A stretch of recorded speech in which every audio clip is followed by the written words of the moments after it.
Okay, let me ask each of you for feedback on something I forgot to talk about earlier when I was having my discussion about the midterm. Would anybody here object to the idea of having the test window? Oh, this is on camera, so we started class after the break, so I'll have to ask you to leave the class. No, I'm just kidding. Would any of you object to having, and online or the Synchronous Live group, object to having the test window open on, let's say, the Friday before spring break week begins, so that Friday, and just keeping it open all week of spring break, so you can hop in and take it whenever you get ready. What I don't want to do is, in my mind, I'm thinking, let's just close the window, on Sunday or something, so that nobody has to take the midterm during spring break. But maybe, yeah, I guess so. What I was thinking not to do that, but I'm thinking now that there's a few people that could use the time to catch up a little bit. So go ahead and keep it open all week. You can take it, like you say, Joe, whenever you want. You can take it right away on the first day and just get it over with if you're planning a trip over spring break or something like that. How does that sound okay? You like that idea? Yeah? As of right now, is it open before that Friday or no? Well, I've got to open it on a particular day. So I'm going to, for everybody, I'll probably open it up on that Friday, okay, which is the end of next week, the end of next week. Next week? Yeah. We have class next week. One more week and then spring break. Would it be possible to open it before that Friday or no? Well, some people have emailed me about they've got some spring break trips that they're leaving early for, or a mission trip with the youth group or something like that. Just email me, and I can make a special arrangement for you. But for everybody, I have to do it. So March the 2nd is when you... Is that a Friday? Yes, that's what I'm shooting for, March the 2nd. Oh, I'm sorry, March 9th. March 9th. Sorry, March 9th. That's what I'm thinking of. Thank you, sir. Okay. Yes, sir. And so we will have class even though the term is right? We'll have class. We'll be in class. The midterm will be delivered online for everybody. For that following Friday. Right. Will we have a class? Yes, we will. And then after that, we've got spring break, so there's no class during spring break week. Okay. All right. We're good? Yes, sir. If you have time to answer the question about, am I the only one who had that problem with the quiz? Advancing answers and stuff? Yeah, Mark, the quiz not taking the answer that I checked. Well, it was, yeah, kind of a fluky thing. Every now and then, technology, odd things happen. One other student was having a situation where a Blackboard would advance his answers, where he answered, let's say, A, and it would be saved as B. And sometimes the only thing that I heard from the experts downstairs is that sometimes it's best to use change your your browser. If you encounter an odd, quirky thing, change browsers when you take Blackboard quizzes and tests. Or make sure you click out of that box that you're doing, because sometimes you get your mouse pad and it the mouse advances it for you. Yeah, you accidentally, sometimes students will accidentally swipe the pad and accidentally advance an answer as they're trying to save it. Sometimes, it could be user error. I'm not saying it's user error in your situation, but just email us if you have situations like that. We'll do our best to. We'll always err on the side of grace, but So what's going to happen here? Hezekiah is in a crisis. Sennacherib's coming down, putting pressure on Judah now. And we see that, interestingly, God raises up the prophet Isaiah. Isaiah's going to step in. Here's the active prophet Isaiah. He's a southern prophet, but his primary message of judgment is against the northern nation of Israel. And in chapter 19, verse 6 and 7. Let's see here. Terry, could I have you read that? Chapter 19, verse 6 and 7.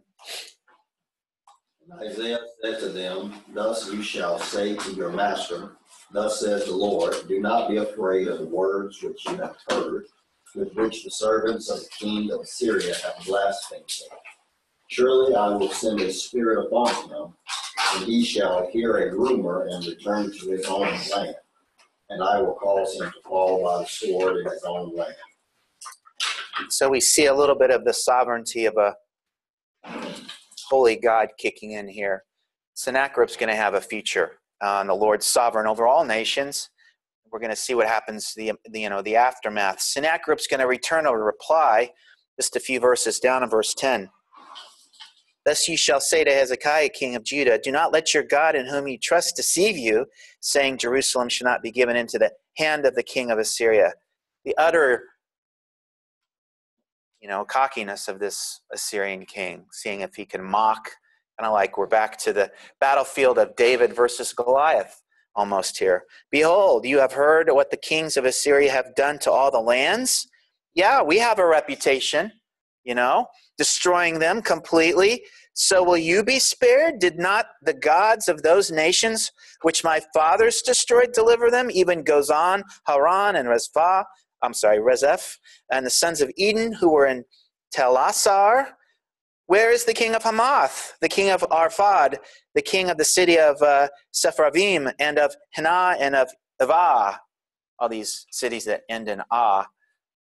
So yeah, they've all been destroyed. And the reputation of our gods is well intact. Sennacherib says in defiance. And Hezekiah replies. Remember, we were looking at a Deuteronomy 17 king here.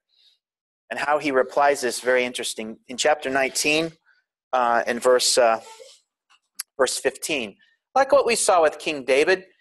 When King David, if you remember, was in a crisis situation, we saw that the wholehearted king turns to prayer. And this is a great passage, and Hezekiah prays in verse 15. Hezekiah prayed before the Lord and said, O Yahweh, the God of Israel, the one who brought Israel out of Egypt. You just throw that in. Who art enthroned above the cherubim. That's a reference to him being king, Yeah, I know a king, and it's you, Yahweh, your king. Thou art the God, thou alone are of all the kingdoms of the earth. Thou hast made heaven and earth. You are the creator. Incline thine ear, O Lord, and hear. Open thine eyes, O Lord, and see, and listen to the words of Sennacherib, which he sent to reproach the living God. He's mocking you. Truly, O Lord, the kings of Assyria have devastated the nations in their lands. But, O Lord, verse 19, our God, I pray, deliver us from his hand, that all the kingdoms of the earth may know that you alone are Yahweh, our God. What a great prayer. It's really, and he starts with God as king on the throne. He says, but this is our problem, verses 16 through 18, and then he ends with his request in verse 19. Not a bad structure for a good prayer. Start with who God is, address honestly the situation or problem that you have, and then make your request. This is what I hope that you would do for my situation, God. That's what I was teaching my kids to do in prayer last Sunday, as we were focused on the topic of prayer. That very order right there is really interesting. So when we're in a difficult situation or crisis, we just have to remind ourselves, and using this kind of model for prayer, it's not a bad place to start when we're in crisis like King Hezekiah. So Isaiah will confirm that this prayer from the king was heard with some additional information, and it reveals the divine concern for the faithful remnant of Judah. And we see this in chapter 19, over here in verse 30, in some of Isaiah's words. And the surviving remnant of the house of Judah shall again take the root downward and bear fruit upward. For out of Jerusalem shall go forth a remnant, and out of Mount Zion survivors. The zeal of the Lord shall perform this. So there's concern there for the faithful remnant. They'll be going with the exiles. So God's concern for the faithful remnant is there. And then divine judgment rains down from the king now against King Sennacherib in verses 35 through 37. Let's see. Go ahead and read that. Chris, are you back? It's Chris. No, he's not. I thought he was here. Let's see here. Everybody there is read. Brad, up here. Could you read for us? What happens to King Sennacherib in verse 35 and his troops? Chapter 19, verse 35. Says, that night the angel of the Lord went out and struck down 185,000 in the camp of the Assyrians. When the people got up the next morning, there were all the dead bodies. So King Sennacherib of Assyria broke camp and left. He returned home and lived in Nineveh. One day, while he was worshiping in the temple of his god Nisroch, his sons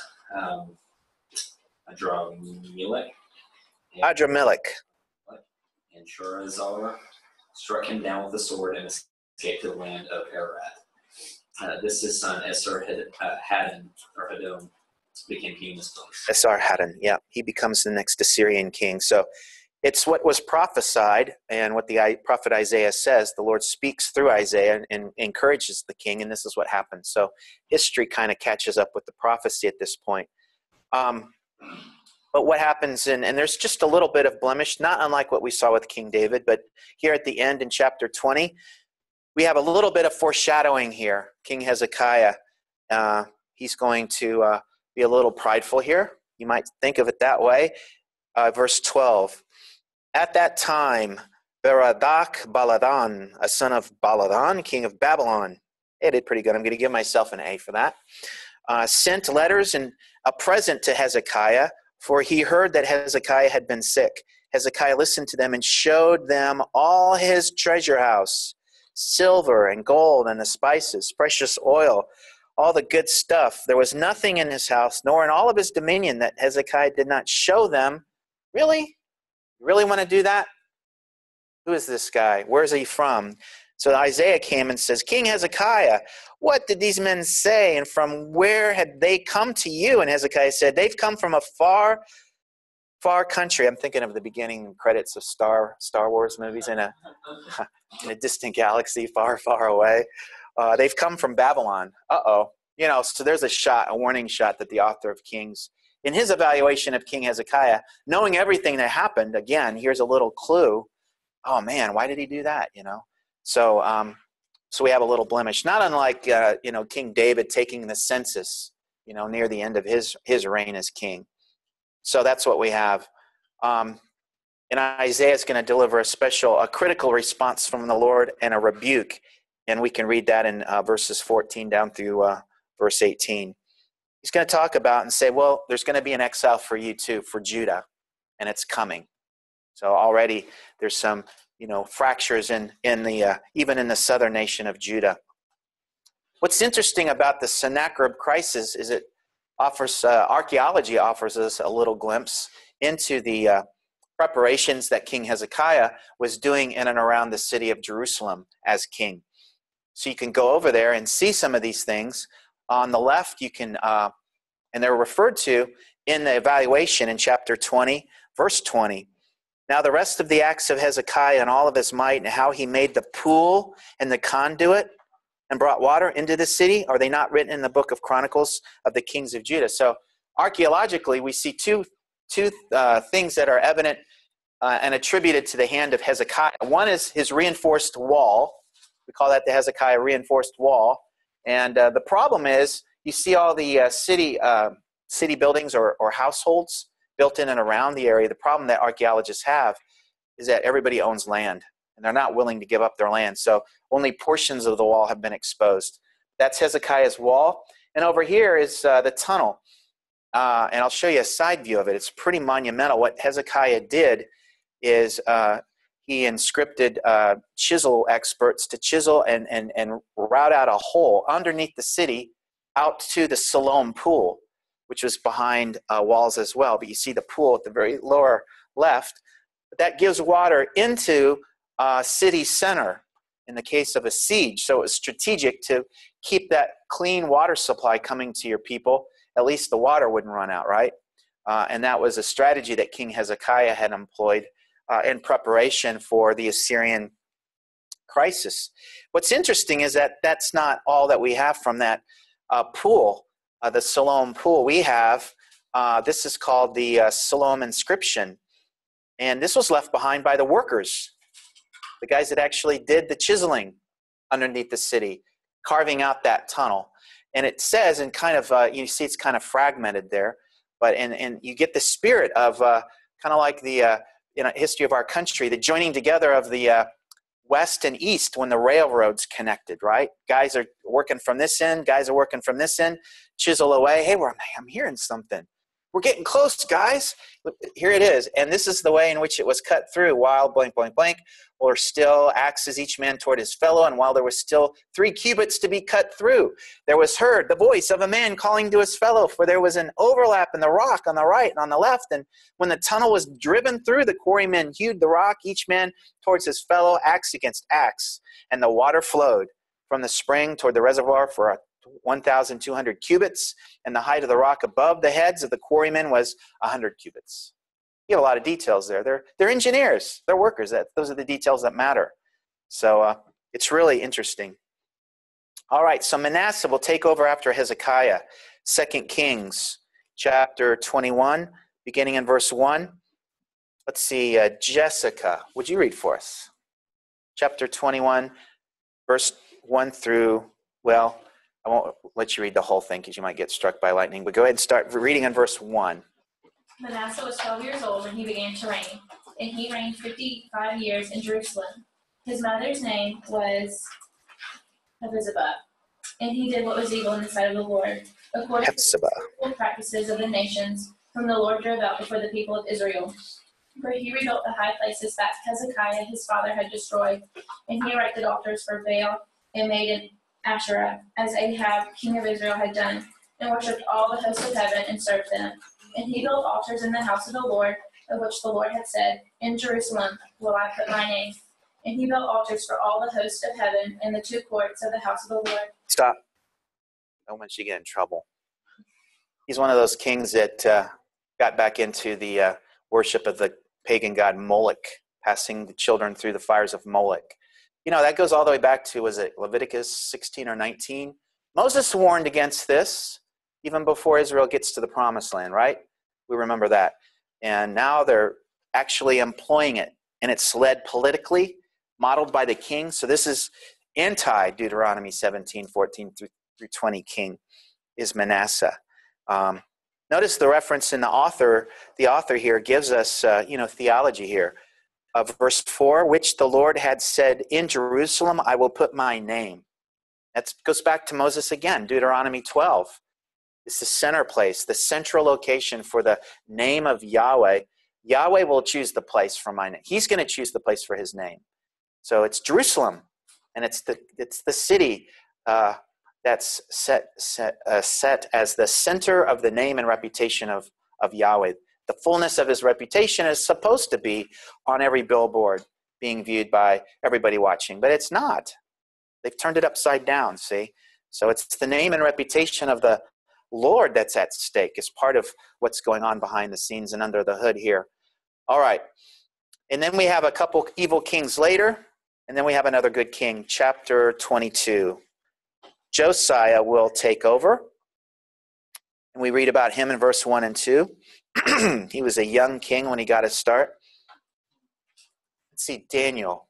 Could you read for us in verses 1 and 2? 23? Chapter 22. 22. Josiah was 8 years old when he became king, and he reigned in Jerusalem for 31 years. His mother's name was Jedidah, daughter of Adiah. She was from Boscath. Mm-hmm. He did what was right in the eyes of the Lord and followed completely the ways of his father David, not turning aside to the right or to the left. Yeah, what's interesting about, excuse me, my singing from yesterday is starting to catch up with me. Here's a reference to, and he walked in the ways of his father, King David, right? So there's a reference here, the author's building almost a spiritual dynasty that leads up to this king. And we saw that same reference to King Hezekiah. Guess what kings get a lot of extra airplay in the other historical account that's written later? When we read Chronicles, guess who gets a lot of airplay? Hezekiah and Josiah. Because they're the kings, they're the model kings. As we rebuild our covenant community, and this second historian steps into the scene, like the author of Kings, now he's writing to a different audience. The author of Chronicles He wants to kind of erase, not necessarily erase, but just not repeat all of the negative critique. What he wants to do is focus on the high points.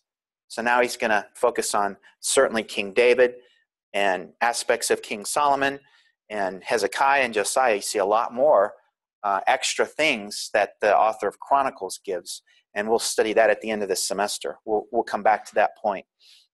But now we see the efforts of King Josiah, and in terms of renewing well, first of all, we have to look at what happens significantly. Keep reading there in verse 8. Hilkiah, the high priest, said to Shaphan, the secretary, I have found the book of the law in the temple of the Lord. He gave it to Shaphan, who read it.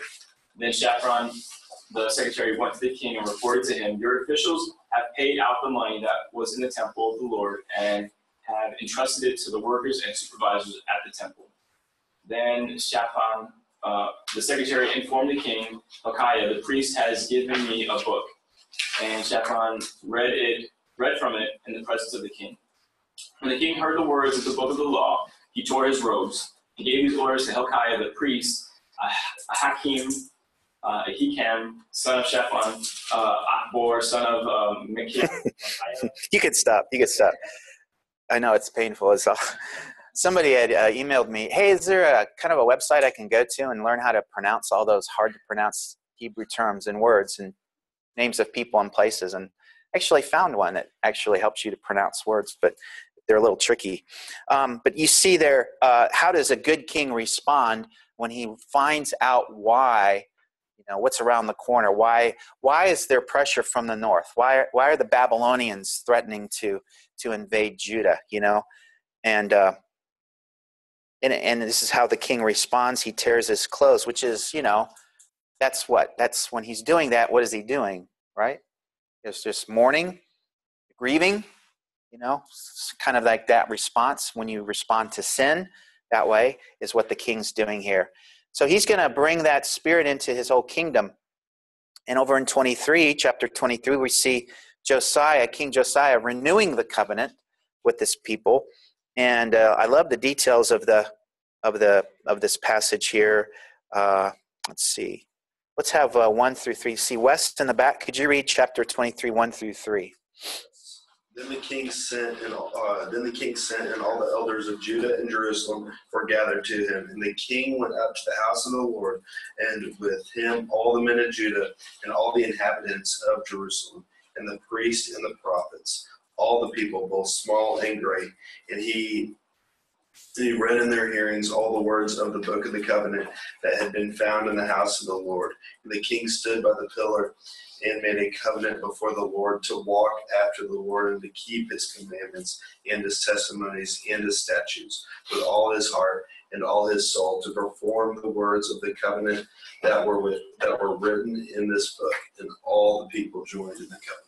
So we see a reference to heart, and we evaluated the United Kingdom kings saw David and Solomon by the quality of their heart, as does the author of Samuel. He did that too. So we have this, we're coming back to the heart, and the heart response is what is being asked for here by the king amongst everybody in the kingdom. I like the reference small and great. That's K through 4, as well as adults, right? Everybody's there together. And then there's details here that the author gives us with regards to the details of the reform efforts of King Josiah. We see that in verse 4. What does he do? Bring out all of the vessels that were made for Baal and Asherah, for all the host of heaven. Burn them. He burned them outside Jerusalem in the fields of the Kidron, and he carried the ashes to Bethel. He did away with the idolatrous priest, whom the kings of Judah had appointed to burn incense in the high places outside in the country churches in the cities of Judah and in the surrounding area of Jerusalem. Also those who burned incense to Baal. So the international house of Baals that were in and around were taken out. Also a little bit of astrology there. Constellations to all the host of heaven. Let's see. What was going on at this time? Remember, Manasseh was the evil king before. So a lot of this is on Manasseh. But now we have verse 7. Remember, Baal is a fertility the fertility god of the Canaanites, right? So fertility, well, they worship him because they want to have successful crops year after year after year. But what happens in church to pay homage to the god Baal is left to one's imagination because of what we read in verse 7. He also broke down the houses of the male cult prostitutes, which were in the house of the Lord, where the women were weaving hangings for Asherah. And then he brought all the priests from the cities of Judah and defiled the high places where the priests had burned incense, from Givah to Beersheba. And he broke down the high places of the gates, which were at the entrance of the gate of Joshua. So this is ongoing, all of the, excuse me.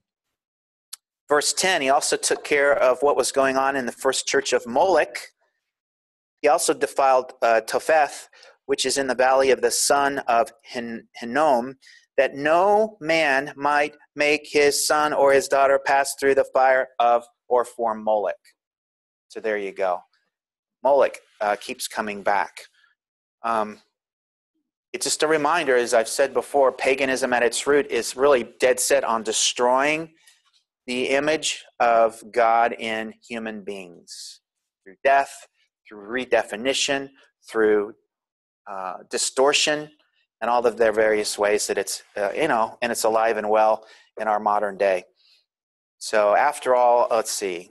So after King Josiah, let's just keep moving on. Verse 24, unfortunately, after Josiah, nothing good happens. There's no good king that comes after Josiah. 2 Kings chapter 24, beginning in verse 10. And we start to read here. Let's have Jess. I'm asking very nicely, but could you start reading in chapter 24, verse 10?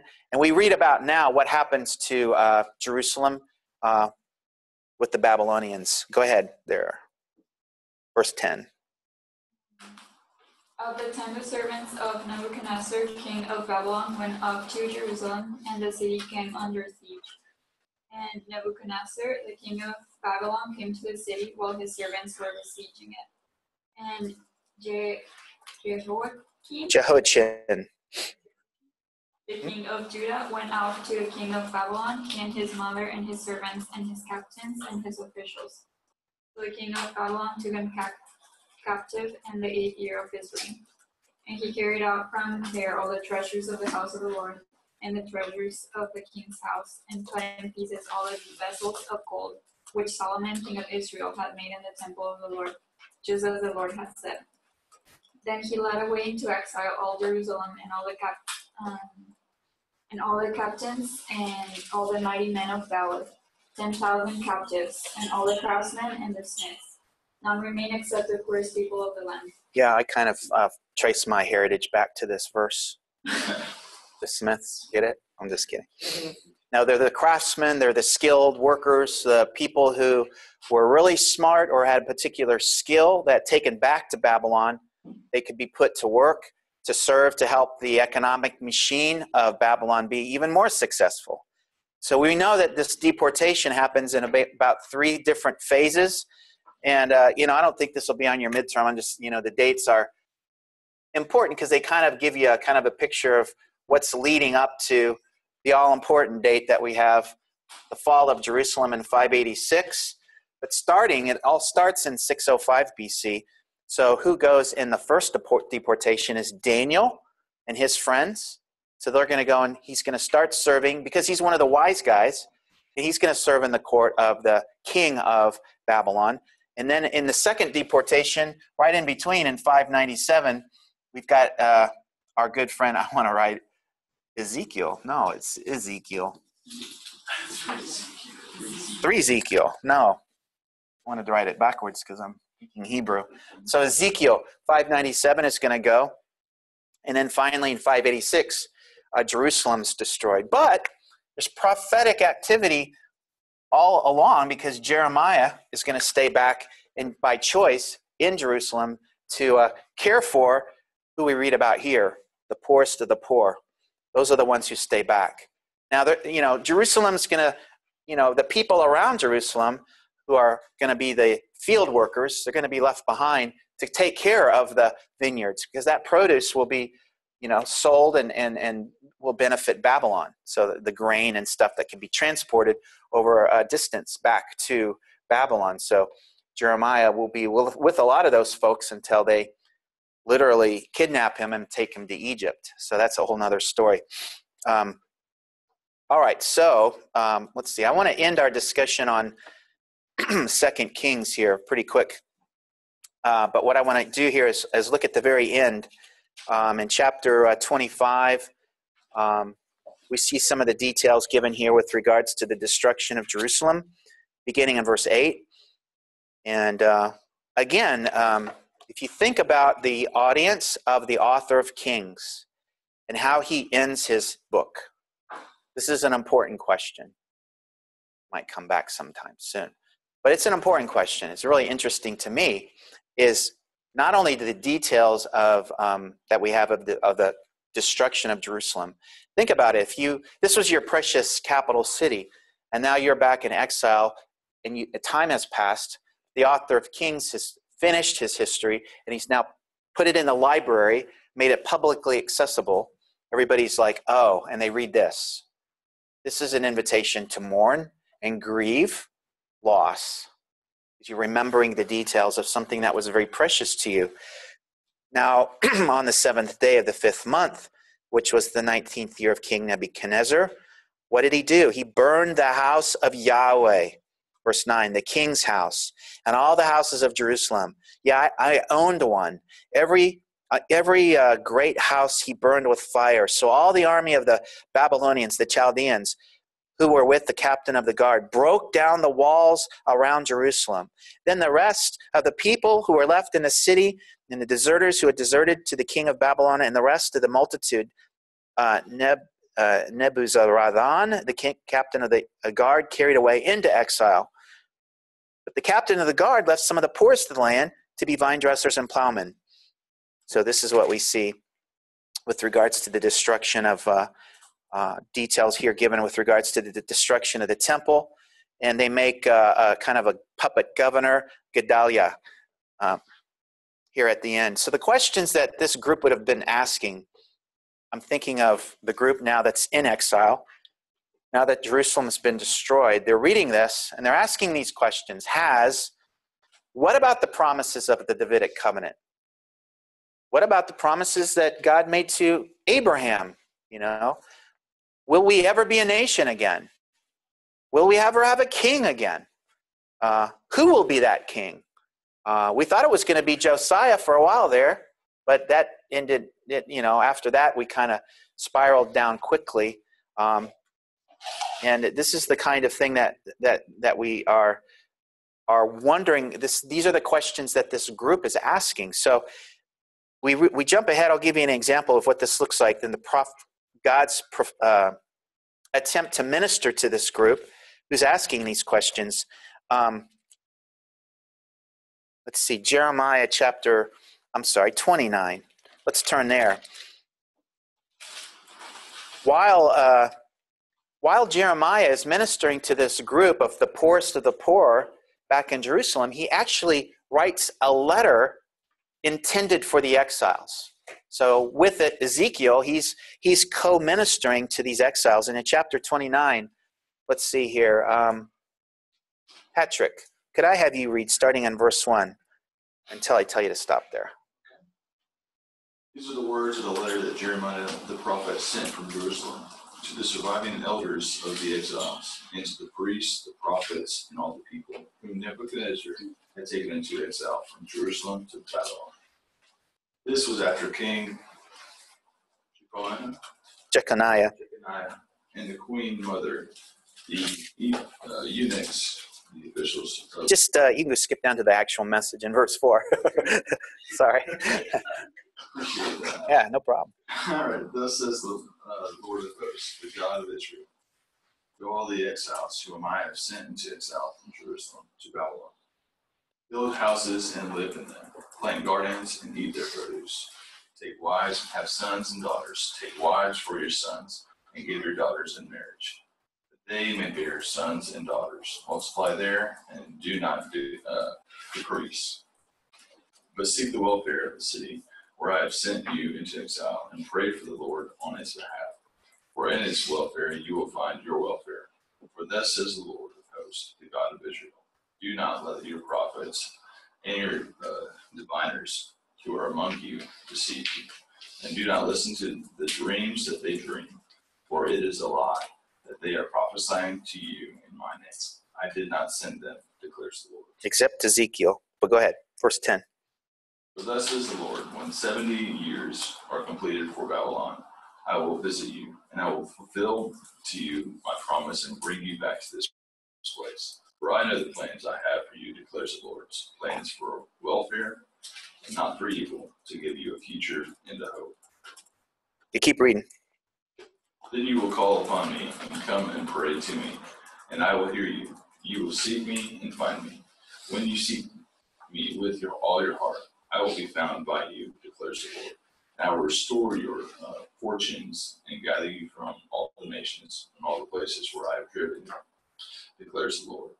And I will bring you back to the place from which I had sent you into exile. So there's that message of what? Encouragement to the faithful remnant. And Ezekiel's going to build that group while they're in the 70 year of exile. And they're going to be reminded of this message. God's not given up. He's got a future. He's got a hope. And it's God's sovereignty will extend his welfare, and his shalom will be extended to his people again. So this is part of the the encouragement that the prophets will bring to the exiles. We see this in a little bit of Ezekiel. You don't have to turn there, but in Ezekiel 37, in verse 21, the Lord says to them, thus says the Lord, behold, I'll take the sons of Israel from among the nations where they have gone, and I will gather them from every side and bring them into their own land. I'll make them one nation in the land. And this is Ezekiel chapter 37, the dry bones passage. And one king will be king over all of them. There'll be no longer two nations. They'll have no longer be divided into two kingdoms. They'll no longer defile themselves with the idols or their detestable things or with any of their transgressions, but I will deliver them from all their dwelling places in which they have sinned. I'll cleanse them. They will be my people, and I will be their God. And my servant David will be king over them. That's that messianic extension of the Davidic covenant. They'll all have one shepherd. They'll walk in my ordinances and keep my statutes and observe them, and they shall live. They'll be blessed on the land that I gave to Jacob my servant, in which your fathers lived, and they will live on it. They and their sons sons forever. And David my servant shall be their prince or king. So you see how that all connects? This group needs encouragement. So we're going to, these are the prophets that deliver that message. Remember that chart that I have of the prophets, those exilic prophets start to encourage the faithful remnant of this message. All right. Now, here's a continuation of what I said at the very beginning. I got a little wordy on that part, but this is an interesting connection. I think it would be something that would be helpful for you to really grasp. We looked at the Judges thesis statement, the author of Judges. Remember, at the end, it's really interesting how these books end. Remember how I made kind of a big shebang about the book of Judges and the book of Ruth, and how each of those books ends is kind of a complementary relationship. So the thesis statement, Judges, God was not king in Israel. If you follow my thesis, where there was no king in Israel, meant Israel had forgotten God as king for a 400-year period, right? Everyone was doing what was right in his own eyes. So the author of Judges does a similar thing, similar strategy as the author of Kings. Another 400-year period where the author of Kings looks back and evaluates and says, here's what he says: God was not king in Israel, even though Israel and Judah had her kings, little k, big K, and everyone was still doing what was right in their own eyes, except for the faithful remnant. There was always a faithful remnant in both contexts, but the book of Ruth reminds us of that, remember, in the 400-year period of Judges. But there was also a faithful remnant active during the time of the 400-year period of the divided monarchy. So we know that as well. So that's an interesting connection there that I make. And so in exile, again, the audience that the author of Kings is addressing may get discouraged about their current and present predicament. We're in exile. We've lost our king. We've lost our land. We've lost our city, temple. Everything's been destroyed. We've ceased to exist as a nation. Has God given up on us? That's where they are. So we're already seeing these prophets start to kick in, words of encouragement. And it's interesting that the author of Kings contributes to this encouragement. Here's what I want you to see. At the very end of the book of Kings, take a look. Chapter 25, beginning in verse 27. Now it came about in the 37th year of the exile of Jehoiachin, king of Judah, in the 12th month, on the 27th day of the month, that Evil Merodach, king of Babylon, in the year that he became king, released Jehoiachin, king of Judah, from prison. And he spoke kindly to him and set his throne above the throne of the kings who were with him in Babylon. And Jehoiachin changed his prison clothes and had his meals in the king's presence regularly all the days of his life. And for his allowance, a regular allowance was given him by the king, a portion for each day, all the days of his life. It's an interesting way to end his historical account. What we want to say about this, Jehoiachin is on the throne again. He's in the line, right, of the Davidic kings. The author of Kings is leaving us his last word that seems to be a gentle reminder, I would say, of the Davidic covenant, which promised, right, that a messianic king would come from the line of kings, from David and onward. So could this be, God's not given up on us yet, see? Here he's working behind the scenes, and here this king from the line of David has been released and is now being set on a throne, and things are starting to look up. So that's interesting. And that's from the last word of the author of Kings, and this is intended for the audience that's in exile. But that's not the last word. Speaking of how books end, that's not the last word to the faithful remnant who are in exile. We want to remind ourselves of, for example, we see other prophets contribute to this idea from what we saw earlier. Remember, this picture here reminds us of Isaiah's words in Isaiah chapter 6. Let's turn there. Isaiah chapter 6, verse 13. And in his vision,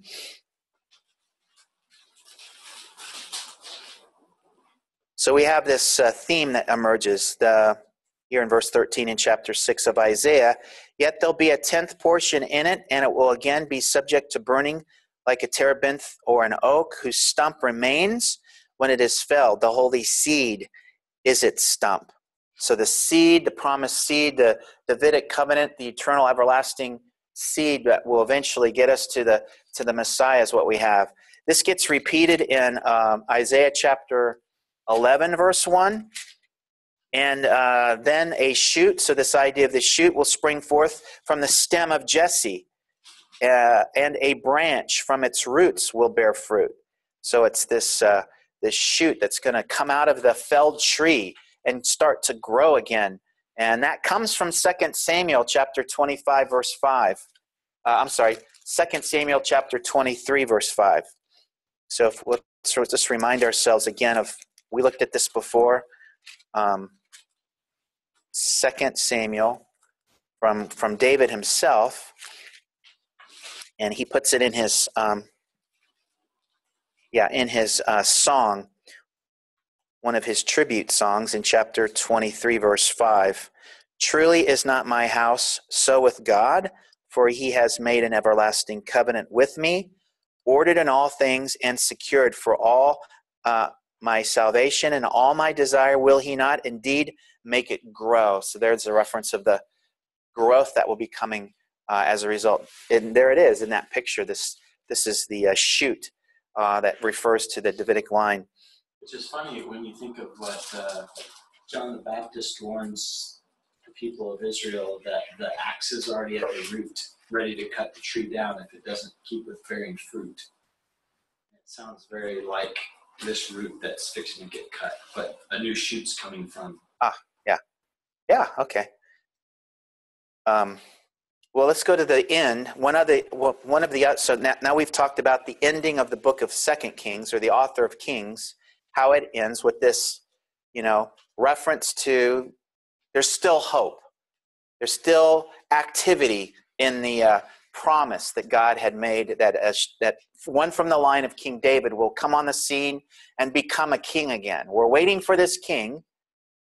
But then we get to the end of the book of Chronicles. So we have to talk about Chronicles a little bit in advance. And you remember and recall, I've been here before. This is how and it's important because this is how the whole Hebrew canon ends.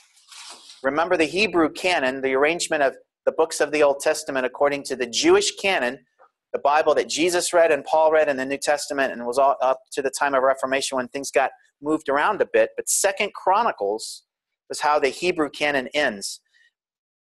And he ends there at the bottom there, you see the Cyrus decree.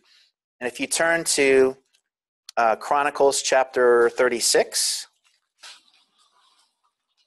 we're reminded that if we turn one page over, we see what's at the bottom. And that's the Cyrus decree, which is the decree that that Ezra gives us in his book, in his historical account. The precipitating event that sets it all off is the return to Jerusalem, made available through, how God sovereignly works through a Persian king, aka namely Cyrus. And that's at the bottom. But notice what happens with regards to the author of Chronicles. There's where he ends it, and that's his account at the top. That's the account that we see at the end of the book of 2 Chronicles. It ends with the Hebrew verb, let him go up. And we talked about that as being an example of the author of Chronicles is also operating theologically in writing his historical account. So he's being selective and he's being intentional by ending his historical account, with an invitation. Let him go up. So we make the argument there that the author of Chronicles is building on this theme of the coming Messiah. And we know that we have clues like that because of places where we read. Let's go back to Isaiah, or let's go forward to the prophet Isaiah. There's a couple places that have similar accounts. Isaiah chapter 2. Here we go. And Micah chapter 4, verses 1 through 4. But in Isaiah chapter 2, there we go. Hear the language here and what's going on here with this prophetic encouragement to the faithful remnant. Now it will come about then that in the last days, the mountain of the house of the Lord, Yahweh, will be established as the chief of the mountains. This is Mount Zion, and will be raised above the hills, and all the nations will stream to it. And many peoples will come and say, come, let us go up. Same word that ends the Hebrew canon. Come, let us go up to the mountain of the Lord, to the house of the God of Jacob. Why? So that he, that is the king who sits on his throne, may teach us concerning his ways, and that we may walk in his paths. For the Torah will go forth from Zion, and the word of the Lord from Jerusalem.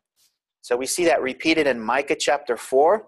So this is an invitation to the idea of participating in all of the activity of the day of the Lord, when God is king and rethroned.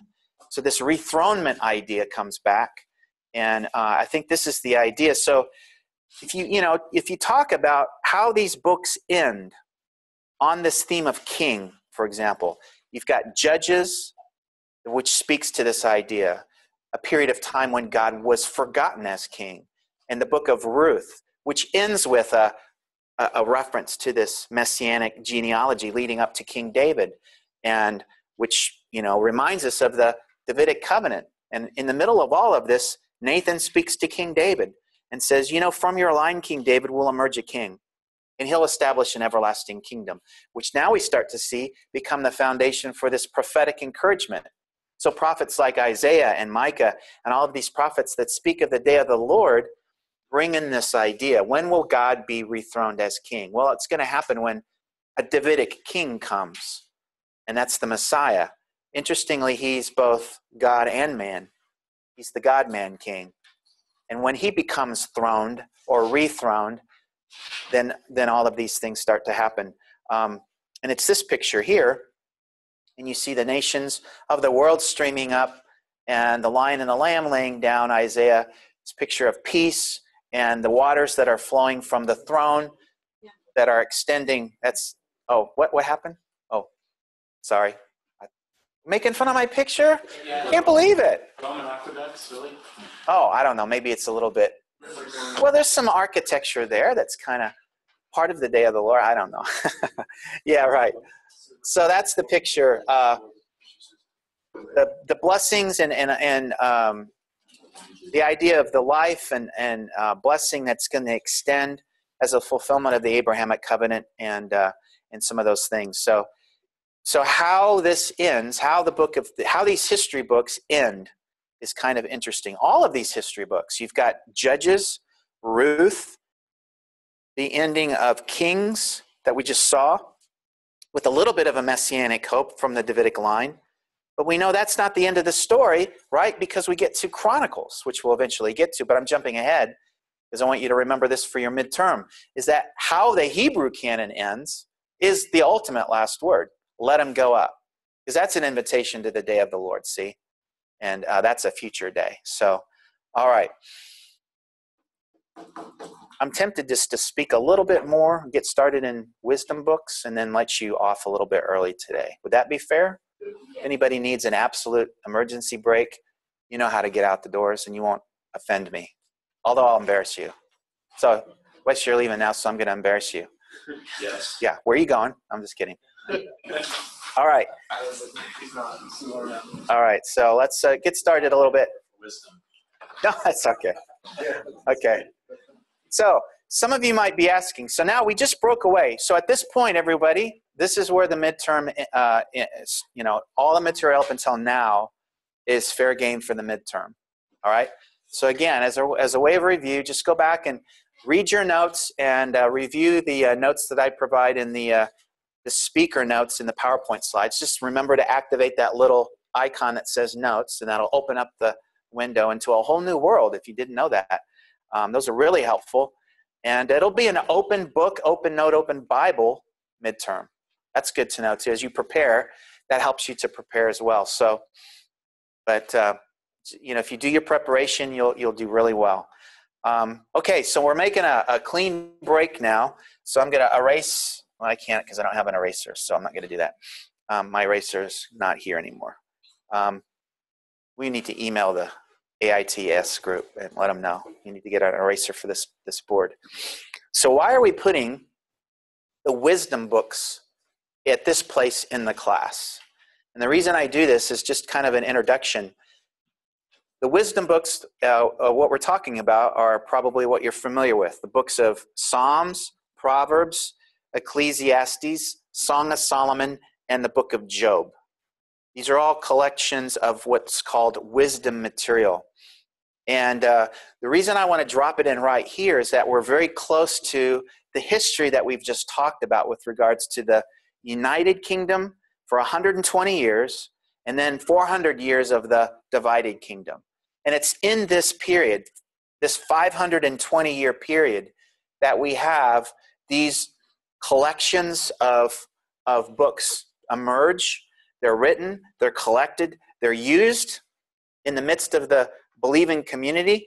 They were useful in the covenant community. For example, we've talked about King David being the theologian / musician, kind of like the Michael Card of his day, laying out and writing songs, using Hebrew parallelism to connect thoughts and ideas, putting it to music, and producing the worship hymn book of his day.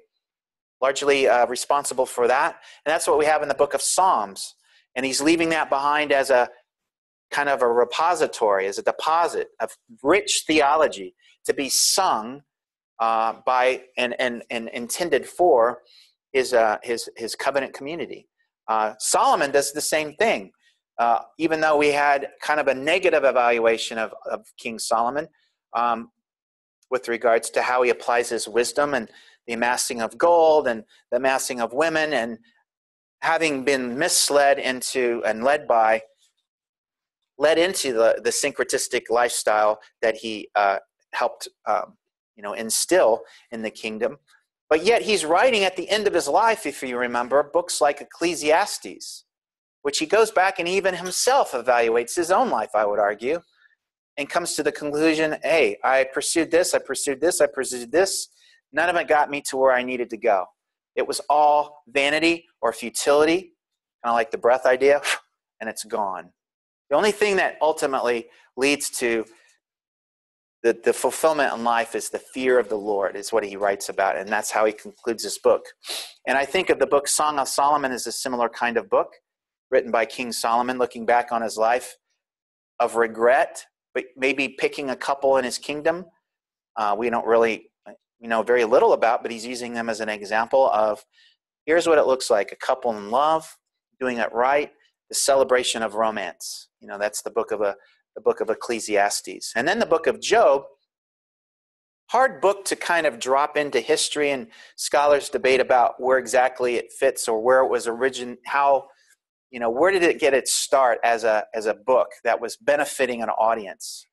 The author of Job, I think it's an everyman's book, because it's dealing with one of the big questions of life. Why do the righteous suffer? What is the moral value of suffering for one who's not sinlessly perfect, but is walking after the Lord? And that's the book of Job. So we'll talk more about the book of Job when we get there. And then the book of Proverbs is another example that King Solomon leaves behind. That was a proper application of his wisdom, collecting and writing this corpus that we call Proverbs, that we'll see is really an application manual for the Torah, I'll argue. So it's an extension of what Moses instructs, but in all the details of life within a covenant community, that's the book of Proverbs. Short, pithy sayings and instructions on how do we apply what Moses taught and the everyday life that we have as a covenant community. So that's just kind of a quick overview of the wisdom material. And for those who could not at the time read necessarily, and where copies of God's word were not in like we have Bibles around every corner, but they weren't as available. Did you just see that? Whoa. Timer. Is it a timer? I bet there was some kind of timer on there. I didn't know that. That's weird. Now it's going to affect the recording. Okay. Oh, that's easy to fix. Okay. I just didn't know that happens. So what we talk about, let's just introduce this topic. We've looked at this before, but this is the kind of the mode of communication that's behind the wisdom material. It's this idea of parallelism. And Psalms is written and given to us in this idea of parallelism, Hebrew parallelism or poetry. So we have our songs, right? And we employ this similar kind of strategy, right? If you can finish the lines, you know how to do it, don't you? What do we say for the first box? All hail the power of Jesus' name.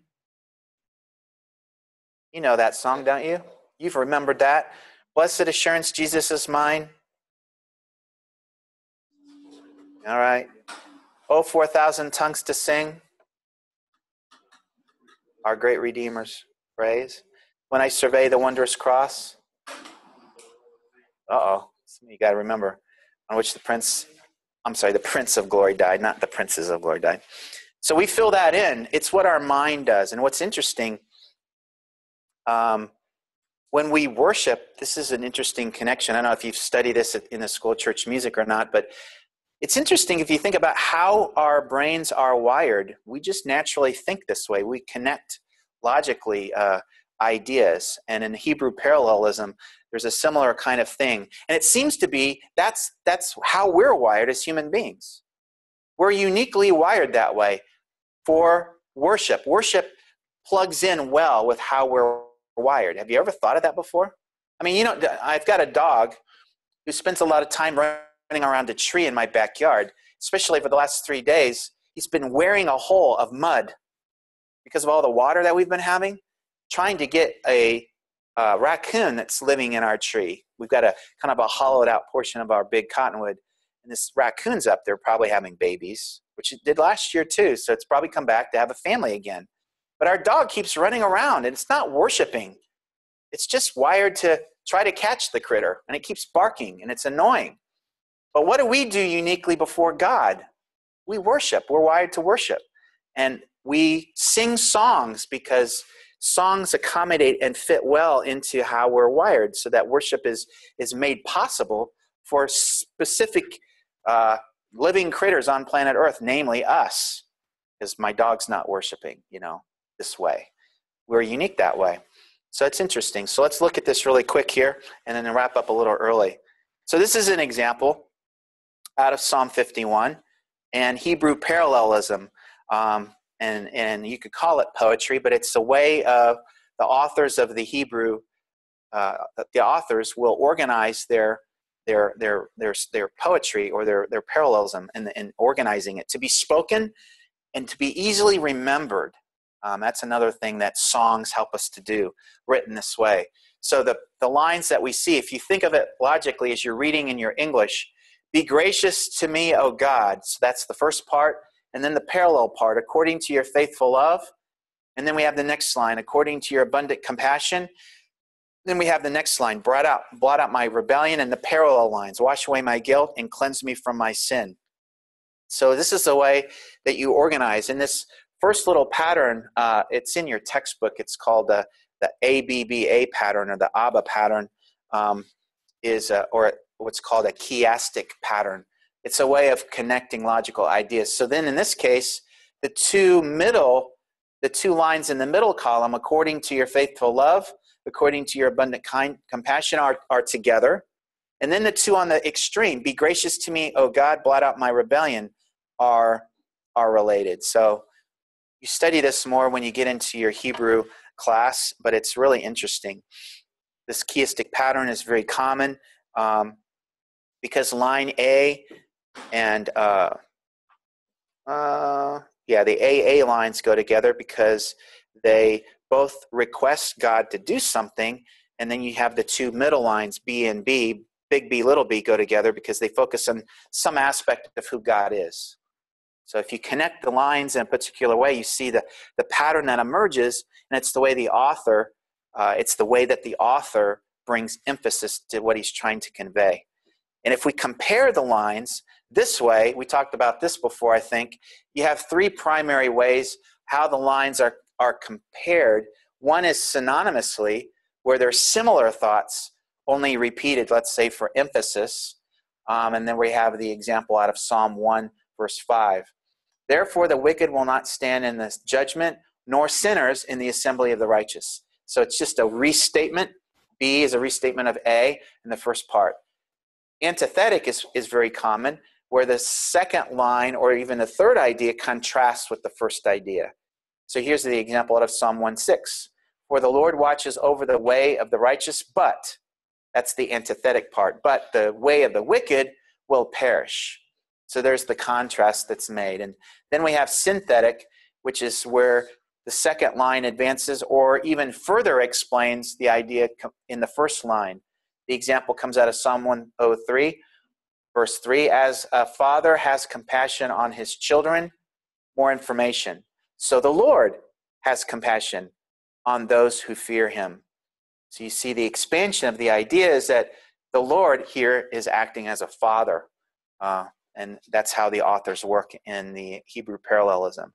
So that's behind all that we read in Psalms, also Proverbs, also Ecclesiastes, Song of Solomon, the book of Job, as well as we'll see in OT3, the prophetic messages are also delivered with this kind of, or this style of Hebrew parallelism.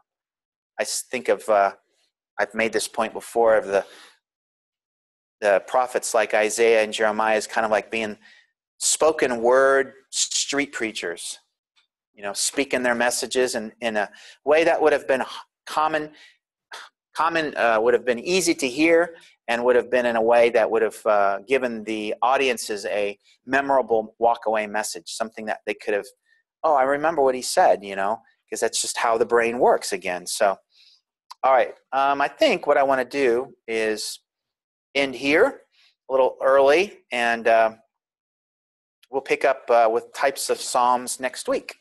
So thanks for your attention today. So how did you end up getting out of the cave? Sorry? How did you end up getting out of the cave?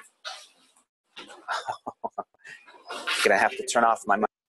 Is OT3 offered something? OT3 offered in the summertime. Sometimes I think it would be. I think so. But you're not teaching. Not me. I'm doing it in the fall. I'll do an OT1 and an OT3 in the next fall class. Yes.